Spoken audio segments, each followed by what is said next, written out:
Hello, welcome to Topper Machine. I'm Josh Topper, and today is our follow-up video of the getting the snowblower ready and making the skis. Now, we had a lot of really great comments on this video, questions. We had a few dumb ones, guaranteed, but not a big deal. So we're going to address these questions and comments and try to walk you through why I did what I did and what we actually figured out was going on with the way it was running in the carburetor problem. So in Saturday's video, we got the snowblower out, got it running, found some carburetor issues, pulled the carburetor off, cleaned it, had a little bit of crap in the bottom. Not really a big deal, but it was a little bit of plug stuff on the jets, cleaned it all up, got it running pretty good. I did order a carb kit. That is here in case I need it. We also made new skis and hard faced them. They're on there, ready to go. So there's our new skis, and they are hard faced all the way along. And the hard facing wire I use is actually some very expensive stuff and kind of hard to get. It is specific for one application that I do a lot of hard facing for. So I didn't disclose what that is just because it's so difficult to get and so overly expensive. A 33-pound roll of that stuff is running me right around $600. So it's not something your average guy is gonna buy. Now on to the carburetor issue. A lot of people had said, you know, put an inline filter in. Obviously there's crap getting in there from the tank. Well, there's not. And let me explain this one. So we have a sediment bowl here, and that bowl is absolutely clean. And when it was running, there was no flakes floating around in there. There's a screen in there. These sediment bowls are actually really good at filtering out stuff. An inline filter does help, but what it actually is going on, and I don't know if we'll be able to see in there, but the fuel line going from the sediment bowl to the carburetor is rubber. Now, when I shut off these small engines like this, I always shut the fuel off and run them out of fuel. What I'm assuming is happening, and what it looks like it to me is happening, is that rubber line is deteriorating from being dry. So it sat all summer absolutely dry. When I turned the fuel on, that little bit of that fuel coming through broke some stuff loose that got into the carb. That's what I'm assuming is going on. Now that white stuff we saw on the one jet there, I don't know what caused that. I really am kind of dumbfounded by that one, but it's not, this fuel is good. It's been in there since last year, but I run non-ethanol fuel. I'm very particular about that. Nothing other than my daily driver vehicle and the wife's vehicle get ethanol fuel. Even the payloader here, I go through a lot of gas in a year. All the tractors, nothing gets ethanol gas in it because I've seen nothing but problems with that. And I've seen this good non-ethanol gas. I've had it in stuff for close to 5 years, and it fires up, runs absolutely beautiful without any fuel stabilizer. So no issues there whatsoever. I had to come back inside. It's about 28 degrees out there, so it's nice and cold yet. Very high humidity. We're actually right around 100% humidity. I'll tell you guys right out, 10 below zero, 20 below zero with, you know, very low humidity is much, much warmer than the 10 to 35 degrees with 100% humidity. It is absolutely miserable. That humidity just cuts right through and makes everything so cold. I can be out there 30 below zero in my bibs and a t-shirt splitting wood or doing something and not be cold. But it's this humidity really gets you. So that being all said, what we found, what I figured out was going on there, the solution to this is to make a new copper fuel line. And that's what I'm going to be doing when I have to tear into it to do the carburetor again, which I do have a brand new carb kit sitting here.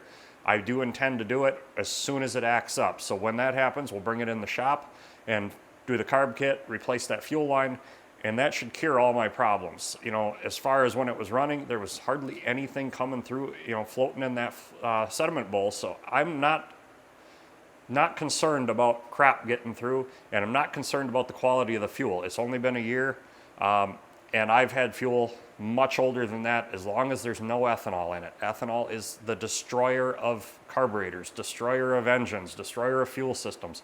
Ethanol is nasty stuff if you don't burn it up almost right away.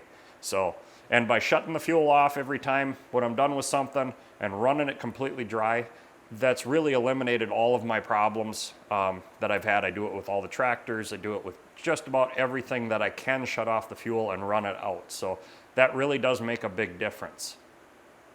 So we had a comment about the skis. Somebody was concerned that my skis weren't wide enough because I would rip up the soft dirt. No, that's not an issue here.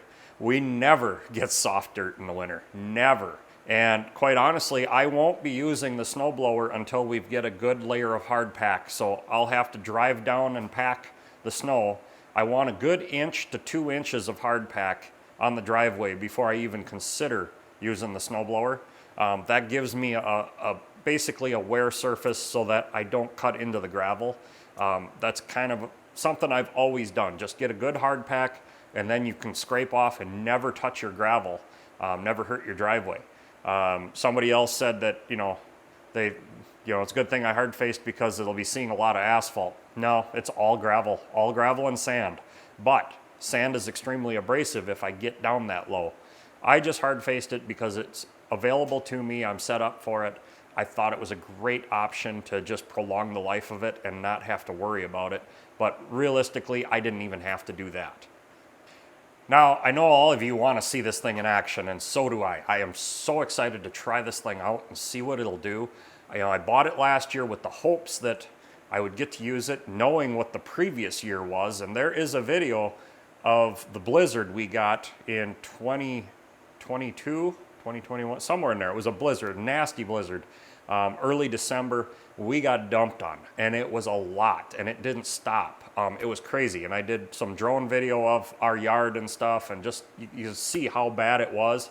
I will have a link to that video here in the cards up in the corner, wherever that will be. But it was bad. So we sought out this snowblower, and I had been looking for these snowblowers for years. One of these engine-driven snowblowers to put on the payloader, and I said that was a massive snowblower. It is a massive snowblower by most accounts, but not for the application. The snowblowers I was looking at initially weighed more than my payloader, and they also had a big 6-cylinder diesel on them, probably pushing 300 horse. My payloader's 85.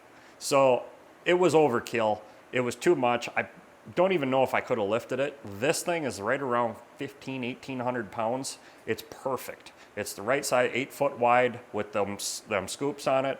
This thing is going to work amazingly well for my application, but I am so excited to try it. So last year when I bought it and got it all ready, as much as I don't like winter and don't like snow, I was really disappointed. I really wanted to use it. So while I didn't get to use it, it did an amazing job last winter. It kept winter away.